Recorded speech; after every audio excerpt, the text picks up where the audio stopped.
Hello, and welcome to the final webinar in the series covering the VetCert standard. This session covers Unit 11, Veteran Tree Management in all its aspects. Unit 12, which is the final unit, has been covered elsewhere. This is the largest unit, as you might expect, because it covers management. There are 7 sub-sections in this unit, which we'll just briefly run through, and then we'll go through each of them in a bit more detail.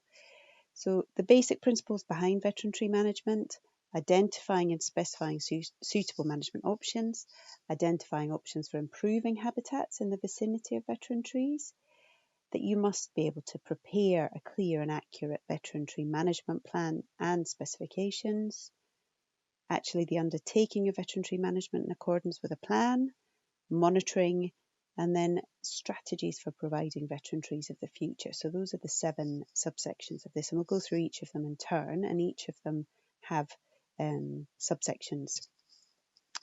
So detail the basic principles behind veteran tree management. So this is relatively straightforward, but it's where we would be expecting a veteran tree consultant to be able to kind of say, it's no avoidable loss. That's what we're looking for here.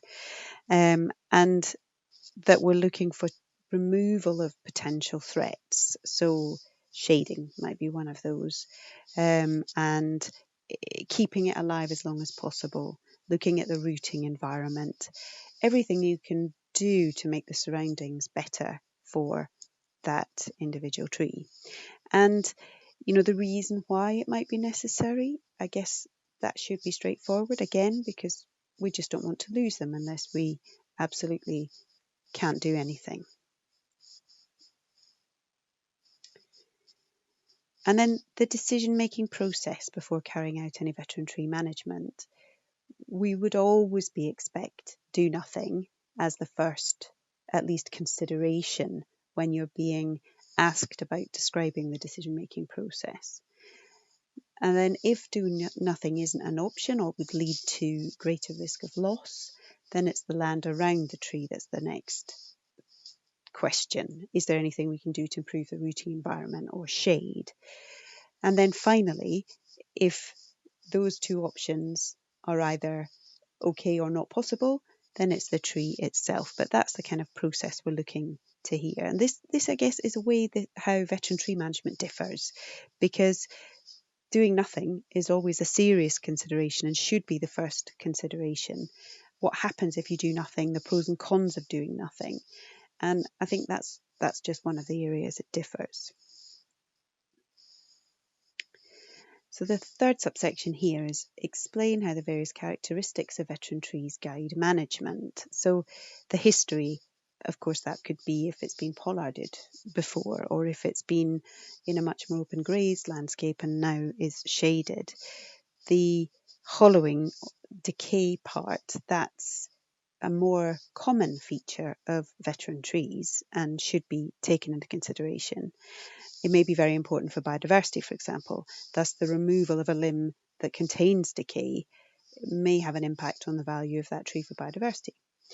That they may have retrenched in the crown, they may have functional units, and the variety of values that they have. So those characteristics that those trees have will have an influence on how you undertake management, and we would expect a VetCert consultant to be able to explain what those different characteristics are for the individual tree and how that will influence what they do. So, another example would be sensitive to change, that any management that you might propose is something you would do over time more slowly than you might if it was for a younger tree. So the second subsection here is identify and specify suitable management options. And this is obviously a really crucial part of the VetCert standard. And the first step, identifying threats to particular veteran trees or groups of trees and providing options for improvement. So this is applying your knowledge about, what are the normal threats to veteran trees and what are the specific threats in that particular context. And you will be expected to identify threats to a specific veteran tree in an exam. And that, let's assume it's in this particular picture, it's the roots that's the problem here, that there's erosion taking place, and that it could be shade, but that we would be expecting you to take a holistic approach, that it may not just be one threat, it may be several threats which have an impact on different parts of the tree, but also in terms of the staged process, as to some that are acute threats, some that may be potential threats for the future. Things like pests and diseases, for example, that you have an up-to-date awareness of the threats in relation to pests and diseases, and that ways of avoiding spreading those between the trees. And this will be assessed in situ, so we will expect you to be able to do this actually on site.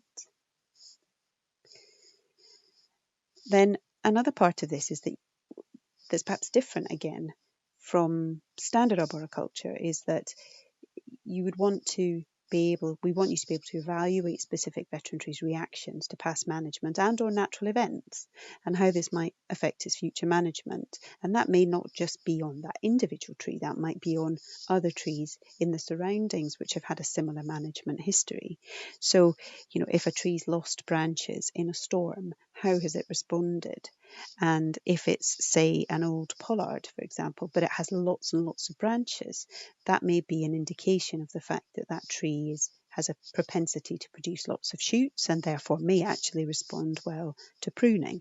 So this is the point, both the historic response, so a long time in the past, and things that have happened more recently.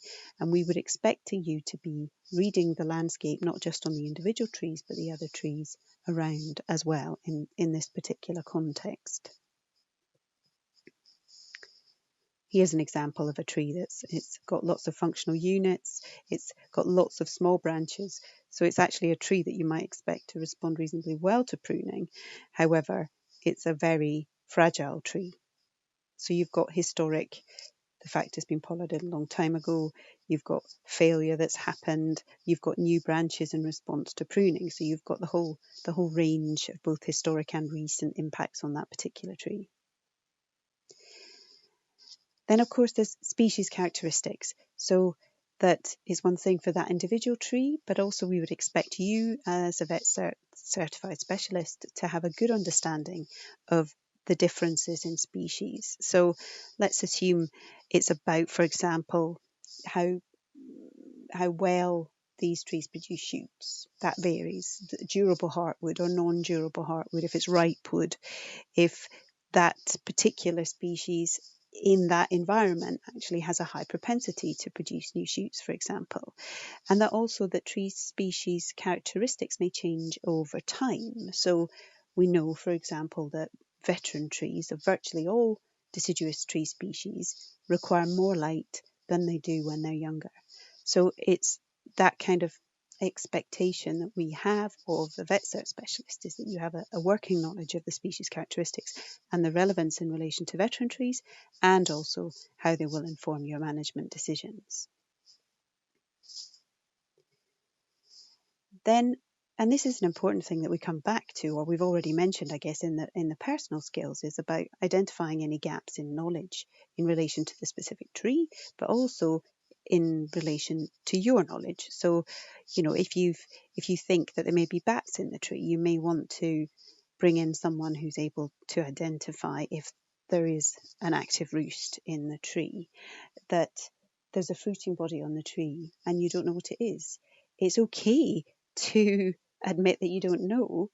What we're interested in knowing, I guess, is how you're going to deal with that knowledge gap, how you're going to seek guidance from whom and how. So that's, I guess, what we're looking at. So, and if you think that a particular tree needs further investigation, what further investigation is required and why. And also, I guess, and this is really an important point, is that understand and acknowledge the limits of current scientific and professional knowledge on veteran tree management. We all know that we're learning all the time with regards to how our veteran trees respond to management, what's good, what's bad, and how that knowledge is applied. That it's many of these things are actually hypotheses rather than scientific facts, because we all know it's also very difficult to undertake research with regards to old trees. But That means that we should treat them that way, that we should understand the limitations of the knowledge we have, but we also expect you as a consultant to maintain your learning and your um, courses and events where you can increase your knowledge and bring yourself up to date with the latest knowledge. Pros and cons of different aspects as well. It's not necessarily the right and wrong, but some examples of where we're learning all the time are things like different pruning techniques, whether stubs are good or not, whether moon phases are relevant. That's something that's very relevant in Southern Europe, but it's not really something we work towards in the North. This particular beetle is another good example that there's loads of people that could identify this beetle, but actually it's dispersal, how far it will fly, what makes it choose one tree over another. All of that's still lacking in terms of our knowledge.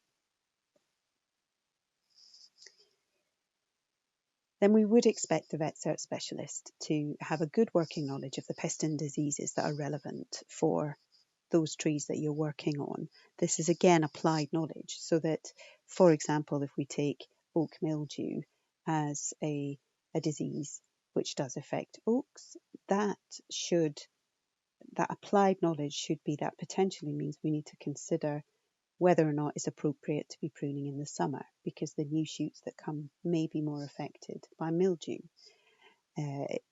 With ash dieback, for example, pruning can be positive because it can remove the affected branches, but on the negative side, you can shorten the pathways for the ash dieback fungus to get into the main stem. That pruning on an elm may attract the beetle, so may increase the risk of Dutch elm disease. So we're kind of just this fact that pests and diseases are not in splendid isolation. They're part of an ecosystem or even intrude on an ecosystem. They may even be triggered by external factors like stress. So it's hard to manage often the disease itself, but we can create beneficial circumstances to improve the likelihood that the veteran tree can respond or cope or tolerate, if you like, the particular issue. And that we don't expect you to know all the details of every pest and disease known to man, but you should be familiar with the most familiar ones in relation to where you work, your country of work, and their impact on veteran trees and their management.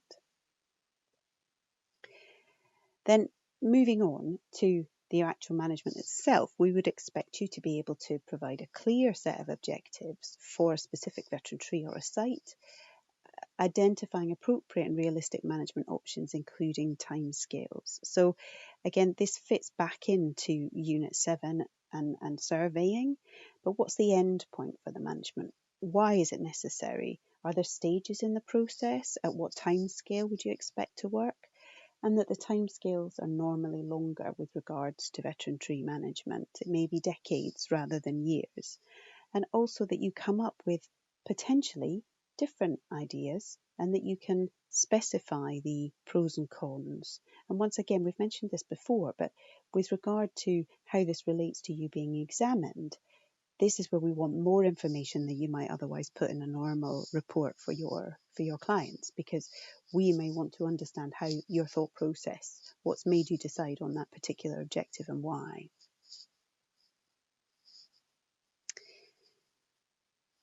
We expect you to be able to demonstrate an understanding of undertaking veteran tree work in practice. So, there are extra challenges with working on veteran trees. It may actually be more dangerous to climb them. It may be that climbing platforms are the safest and most appropriate option, but those in itself have issues. They may have an impact on the roots, for example. Access may be an issue.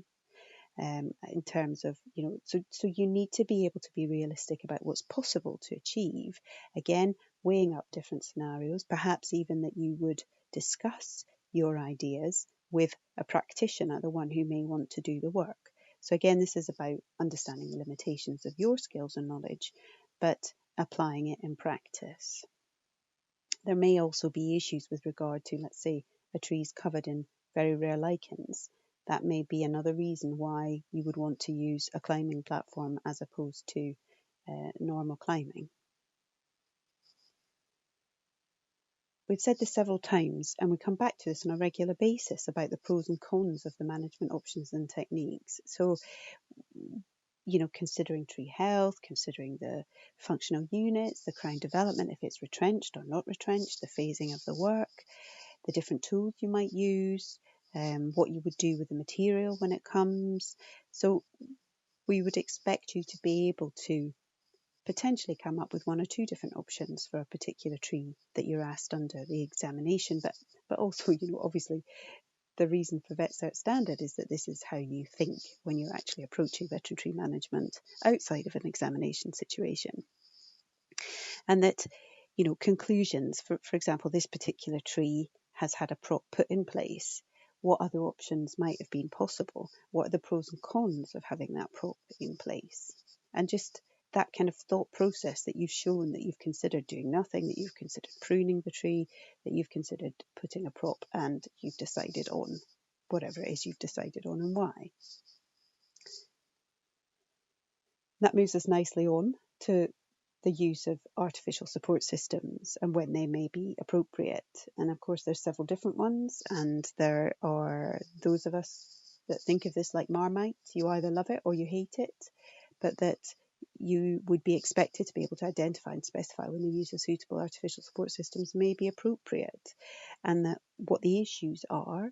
But particularly in relation to veterinary management, it's quite often the case that there are existing systems that you have to deal with, and they may be very old, so that how they should be managed and how, if they need to be replaced, how are they replaced, what are the potential problems or challenges with replacing them, and the awareness of the fact that sticking up an artificial support system requires monitoring, it requires follow-up, and they need to be checked. But I think it's more common that you're having to deal with historic systems, whether that's a metal band that's been put around the tree. There's a fact sheet just on this particular issue as well if you want to have more information. Then the soil management is another issue. Identify and specify appropriate soil management to meet the needs of the tree and the site. And once again, this is applied knowledge. So making use of your experience and others' experiences. And again, it's just about, there are lots of different options. And sometimes it feels like they're magic potions, between mulching and compost tea and biochar and all these different options. But I guess we would be expecting you to be thinking about removing the cause of the problem. That might be amending the grazing regime or moving visitors further away from the tree.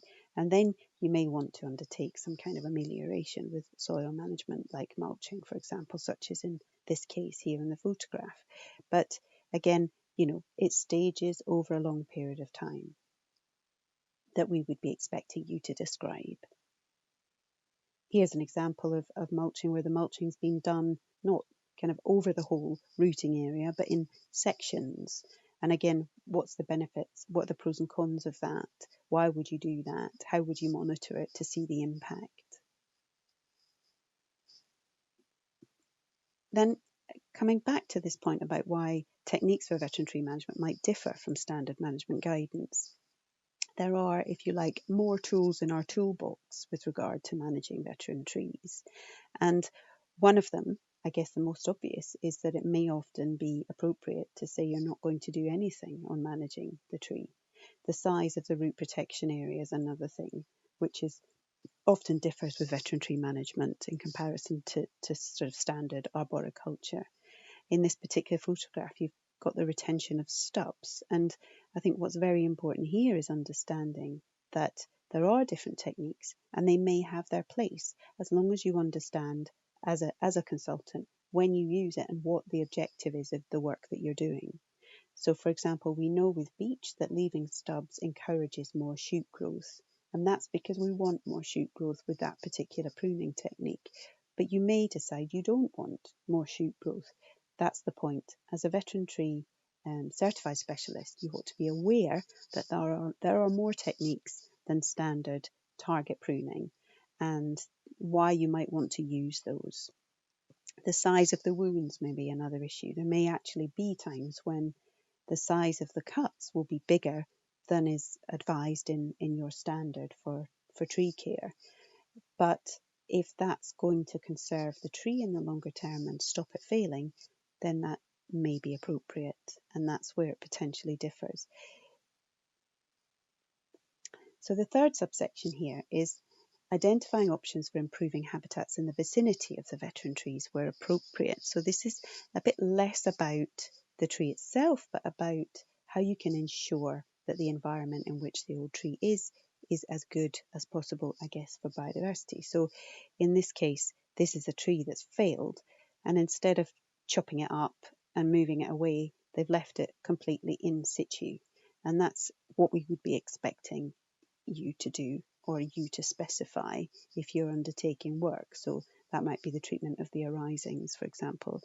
But you may also be encouraging nectar sources, for example, so that we know many of the species associated with old trees also require nectar and pollen sources as adults. Planting new trees. So thinking about, ways in which you can improve the management of the vegetation on that particular site to enhance the habitats. Point 4 here is about preparing a clear and accurate veteran tree management plan and specifications of work. And that they need to be, what needs to be done to which trees, when does it need to be done? Does it need to be phased? Are there any legal considerations? Is the what, where, why, how, when, who? How should the work be undertaken? Using what tools? Why is it being undertaken? And who should undertake the work? All of that we would be expecting you to detail in the management plan that you would have to do to prove your understanding of this process. And actually, it's always important to be able to be clear about this, because people coming after you don't always understand your thinking, and we would expect you to be able to come up with all of those different elements which are important for consideration when actually specifying the work to be done. You may want to even include consultation with stakeholders, for example, or consultation with a practitioner. Is this possible, the proposal that I'm suggesting? So the fifth part is undertake veteran tree management in accordance with the management plan. So this is once again your applied knowledge, and this is about ensuring, for example, that one of the points here is implementing good practice with biosecurity in accordance with the guidance in the country of examination, and this does vary, and this is about your kind of applied knowledge here too, that is minimising the spread of diseases, so that you might, in this instance, limit vehicle access, that you specify that the sterilisation of tools ought to take place between trees and definitely between sites. And we would expect that to be a part of your specification. That you are able to use your knowledge to identify the extent of a suitable root protection area for a veteran tree and choose a suitable method for setting one up. So again, consultants should acknowledge that the guidance for root protection areas for veteran trees may vary from standard arboriculture. Therefore, we would expect you to be able to refer to the guidance in your country. For example, if it's absent, then the ancient tree form guidance is 15 times the stem diameter, or 5 metres outside of the crown. And they are always likely to be a compromise. So it's better if it's possible to actually identify where the roots are. So that's, again, application of your knowledge about what tools you might use to be able to actually identify where the roots are. And if you're not able to do that, making use of guidance, sensible and appropriate guidance. Then the other part as a consultant would be the inspection of completed works or supervising works to ensure compliance with a management plan. That if it's possible, of course, how the work is done. It's often, there's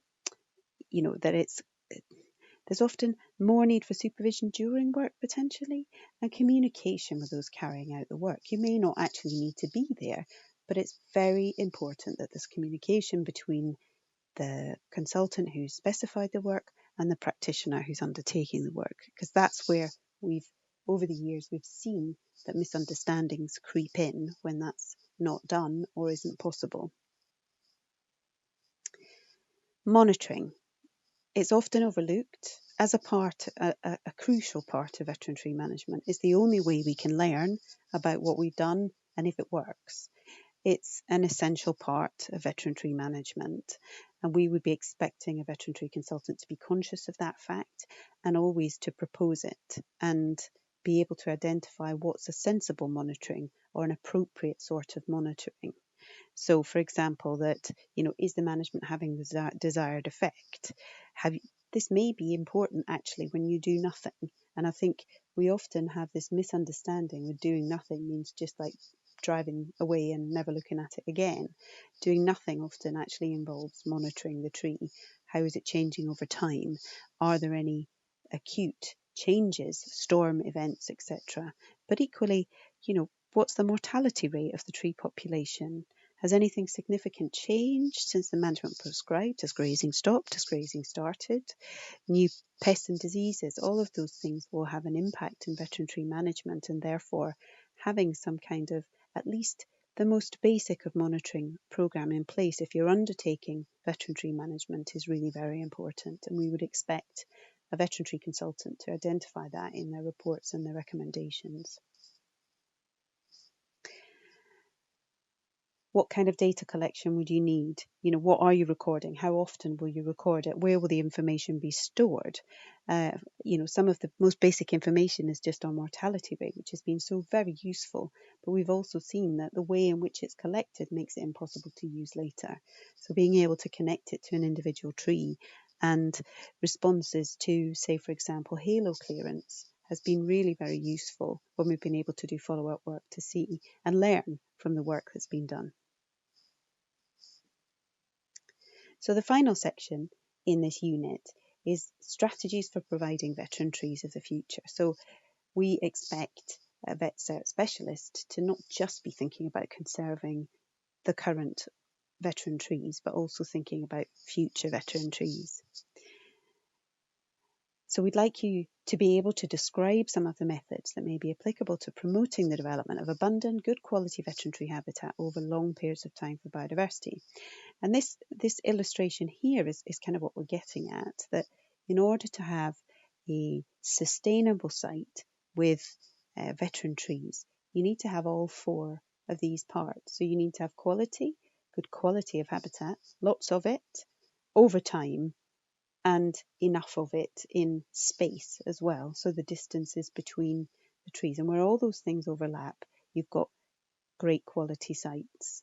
And so you need to be able to, for example, identify young trees to be retained as future veterans, potentially that you specify protection mechanisms for those trees to be conserved for the future, areas for planting which are not too close to the veteran trees. We've seen this over and over again, that tree planting, in the enthusiasm for tree planting, they're often planted way too close to the veterans. You may also want to consider special measures for habitat continuity. For example, if there's trees that have fallen over, maybe re-erection of those trees, retaining the decaying wood on site. Veteranization may be also a technique that you might want to prescribe. But if that's the case, we would expect you to be able to describe where, when, and how it is appropriate, and especially where it's not appropriate.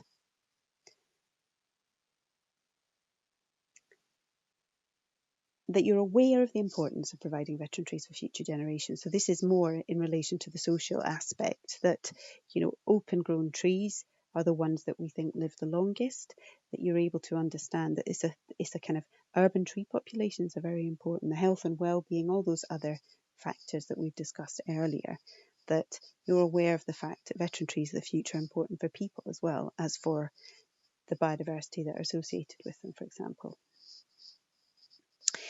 A common discussion with regards to veterinary management is native versus non-native trees, particularly, for example, in avenue situations where the old trees in the avenues may well be non-native species, like horse chestnut in this case, or it can be anything really. It could be a variant of a poplar, for example. So we would expect you to have a good working understanding of the benefits and drawbacks of planting non-native tree species when planting to provide future generations of veteran trees.